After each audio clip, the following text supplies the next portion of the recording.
deep. You're Ken Kell. You're the hockey guy. I go, I don't know anything about this guy.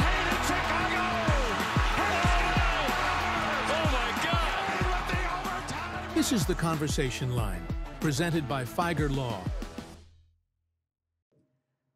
Welcome, everybody, to another episode of The Conversation Line. I'm Daniella Bruce, alongside the TV play-by-play announcer for our Red Wings, Ken Daniels, and Red Wings forward, Marco Kasper, newest member of the Red Wings. Marco, welcome. Is this your first podcast? I've done a couple before, but thanks for having me. So. He's like, this will be his favorite. Yeah, this will be your favorite. Okay, all right. So he's a little popular. He gets to do all the podcasts and whatever. So, Marco, let's start with this. You were drafted in 2022, number 8 overall. You made your debut in April of 23 against the Leafs. It was the last game of the season, and you played 50 minutes of that game with a broken kneecap. First of all, how did you know it was broken, or what was that scenario? I had no idea it was broken, and I mean, it's my first game. I don't want to get off the ice in my first game. It hurt, but felt like I could push through it and just finish the game, I think. And then, like, after we kind of figured out it was broken and better to not move it anymore as much. So yeah, that's how it was, I think. Yeah. I remember the hit, Wayne Simmons. It was down to our right when we called the game in Toronto. And the next thing I remember after the game, we're in the airport because we clear customs. And the next thing I see is Moritz with you in a wheelchair. I'm going, what the heck happened to him? Because you finished the game. So you couldn't even walk after, or was it precautionary at the time? No, I mean, I was able to walk around a little bit, but it was like a day after where we could get an X-ray, and then by the time we were flying back, we knew it was broken, and just keep it still for a couple of weeks, and yeah, by that time when we came out of the airplane and were in the airport, we knew it for sure. Don't move it. So during the game, you obviously knew you were in pain. Did you bring that to anybody's attention, or did you just kind of say, you know what, I think I can get through this? No, yeah, I mean, obviously, I'll let let him know that it hurts, but I was like, I mean, it hurts. Maybe just like take a painkiller. I'll be fine. I'll just like play. But, yeah. And how did it hamper the summer? I mean, obviously, you wanted to then progress to next summer in the training. How did that affect you? I mean, it wasn't great to sit still like all the time, but I was just trying to work on my upper body a lot. But for sure, it's tough. I then coming back for training camp, I hadn't played in a long time, and like just skated for a little bit in the summer, and so it was definitely a better summer this year, I think. Yeah. Just being able to skate more, work out more, and stuff like that. So after that game, you get your little taste of the NHL, right? And then you have the off season of recovering from the injury, and you don't make the team right out of camp the next year, right? Were you maybe surprised, disappointed? How would you describe that feeling, knowing that maybe if you had a healthier summer, things might have been different? Yeah, I mean, I think it's just like tough for me really coming over and playing North American hockey. I think it's actually different. Like the ice is so much smaller, and like I had to adjust as well. It's not just that I maybe couldn't work out as well as I would have liked to, but also like just adjusting to how to play here. It's like everything's like a little bit more physical. Like maybe there's more shots on net, and just like the battle's a little bit harder. So it took me some time, honestly, to figure it out in the AHL. So it was really hard in the beginning because everybody was just like skating around really fast, trying to play the body and stuff like that. So I think I needed some time to adjust and figure it out, really. Who helped you the most in GR? I think it was overall just a team coaching staff, and skills guys like Blazer and Kevin that we have down there. Like we watched videos, like looked at some clips. I mean, and then also like just talking to my dad. Like he helps me a lot with like hockey, but also like not hockey stuff. He came over for a little bit, helped me like to find an apartment and stuff like that. So yeah, I think it's just like the overall trying to adjust to living in North America and playing North American ice hockey. So you obviously adjusted, and come playoff time, you had a great playoff. When did you think to yourself at what point in that year, I'm getting it now? Did you have that moment where now I'm confident? I think it's just day by day, honestly. I mean, by after Christmas, our team was like getting way closer. We were like playing way better, and I think everybody, like including me, like we felt more confident, felt better. We were winning games. Like we had like a point streak of like 16 or 17 games, so which helped us all. I mean, and I think by that time you could see like everybody was getting more confident. We were making plays with the puck and like just playing winning hockey, I think, and that helps individual players and the team as well. I saw an interview with Dan Watson when he was talking about you, just that you can make the highlight reel play, but what he liked a lot about your game were some of the small things that don't show up on a score sheet. When winning a battle in a corner, you set up Jonathan Berger and he scores the goal, right? Just how did you learn how to focus on more of those things rather than, I know you had a nice between the legs finish last year too, but how did you learn how to focus on some of the other stuff? I think there was a lot in Sweden, like the hockey in Sweden is like really structured, like sometimes even passive a little bit, like maybe just like trying to contain guys, and maybe you have to like focus on defense way more. I mean, you have to focus on defense here too, but it's like because of the bigger ice, you just try to keep guys to the outside, win the pucks, then go play with the puck, don't have any turnovers and stuff like that. I think that helped me a lot playing pro in Sweden on that part, I think. Well, you're from Innsbruck, Austria. You come to Sweden. I know you speak 3 languages, English obviously, but Swedish and German. What adjustment was it for you to come from Austria to Sweden? Yeah, I'm from Klagenfurt, Austria. I was born in Innsbruck. Okay. I don't know. My hometown is Klagenfurt. I like to tell that to everybody. You and Austin Watson, when we always say Ann Arbor, he said, "No, I was born there, but I grew up in Ypsilanti." He wants Ypsilanti. Yeah, so okay. for sure. Tout your hometown. Go for it. Yeah. So now I'm getting. I was pretty young. I was like 16. Moving to Sweden. It's definitely not easy, but it was just like a lot of hockey, a lot of school. So I didn't really have time to think about being away from home and stuff like that. And also like I'm talking to my parents like every day, like and stuff like that. I have to figure out how to wash my laundry and stuff like that. Right? It's not the easiest for young guys, but I think a lot of the kids that go to Sweden or like are in Sweden and move to like the bigger cities to play hockey live by themselves, and you just practice in the morning, go to school, practice at night. So you're really like doing something all the time, and I think I adjusted well to go into Sweden. And did you speak the language, or did you have to learn it? No, I had to learn it. Like when I knew I was going to Sweden. Yeah. How do you teach us? I can't imagine teach us. How do you? I admire you guys. You come over and the adjustments you got to make, not just to North America, but there, and we don't understand how tough that can be to learn in a culture and a language. Yeah. I think honestly, Swedish, German, English, all the languages are kind of similar in a way. You say so. In a way. I'll trust you on that. But no, when I knew I was going to Sweden, I started like 2-3 months before I went there. I started to learn a little bit, like with a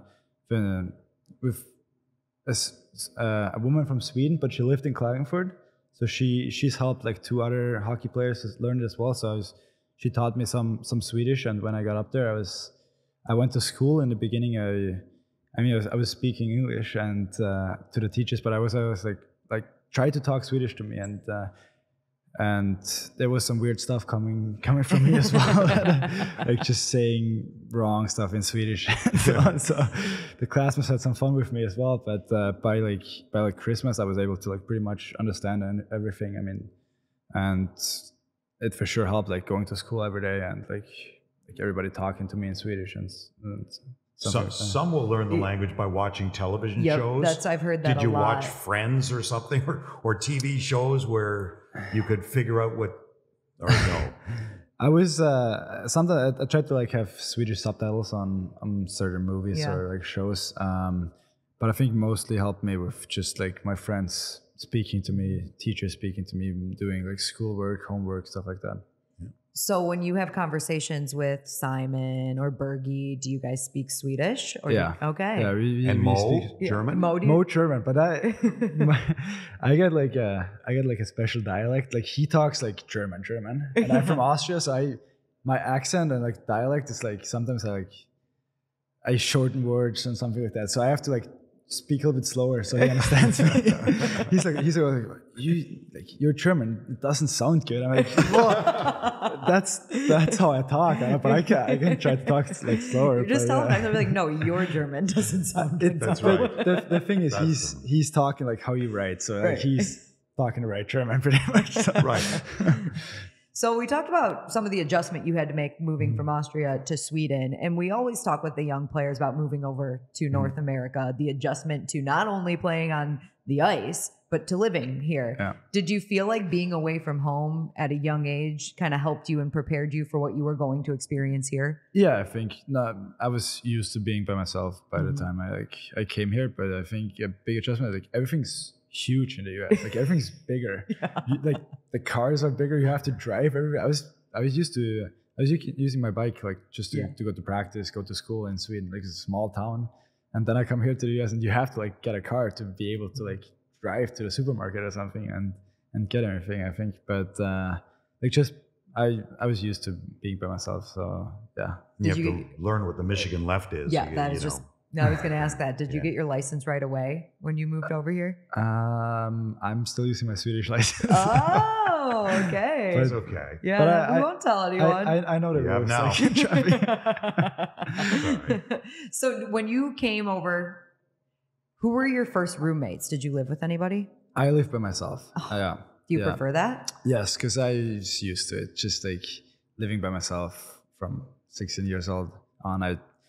I think just I like to clean my own dishes and just like make my laundry and not have anybody else like being there. So yeah.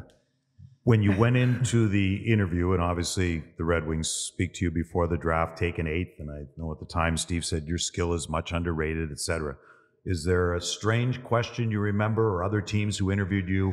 What may have been the strangest question, not necessarily from Detroit, but from those you spoke with at the draft, pre-draft?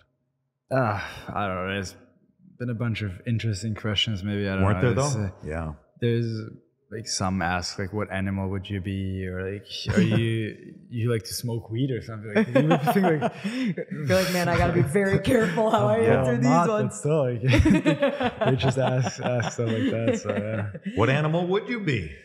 I don't remember what I answered, but it probably I honestly, I don't remember what I answered. I'm sure you did. How many interviews did you have? I actually had 30 interviews. So. 30? Yeah. 30. Wow. So when the Red Wings, with their pick, were you at all surprised they picked you, or did you have a feeling? No, I honestly, I had no idea. I was just sitting there with my parents, and like, whatever happens. And I was actually really happy when the Red Wings picked me. Like, great franchise. So it was cool. It was really cool. Okay, so I have a little tip from someone. That you have a small acting career in your history. Can you describe that for us? Yeah, they were doing a movie about like just like a comedy movie about like a coach from like, and then they shot it and like they made the movie in our hometown, and like they were looking for like, I don't know how old I was, like 10 or 12-year-olds that play hockey, and we were like, well. We'll go. Me and my friends, we just went there. Like we were doing the casting, and like a week later, so like they called me, like, say, yeah, you want to be part of the movie? I was like, sure, why not? Like it was mostly just playing hockey, so it was really fun. Like I think I had one line to say, like something to say, but it was fun. It was really fun to be part of a movie, honestly.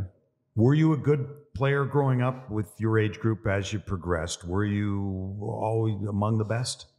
I mean, you're allowed to say you were, but I mean, I played up like with older guys mostly. I mean, Austria is like, the hockey in Austria is growing, but it's like not as big as like in Canada or like US or like in Sweden. So like just playing up with older guys, and I was used to playing against bigger guys and so on. So that's what I've been doing.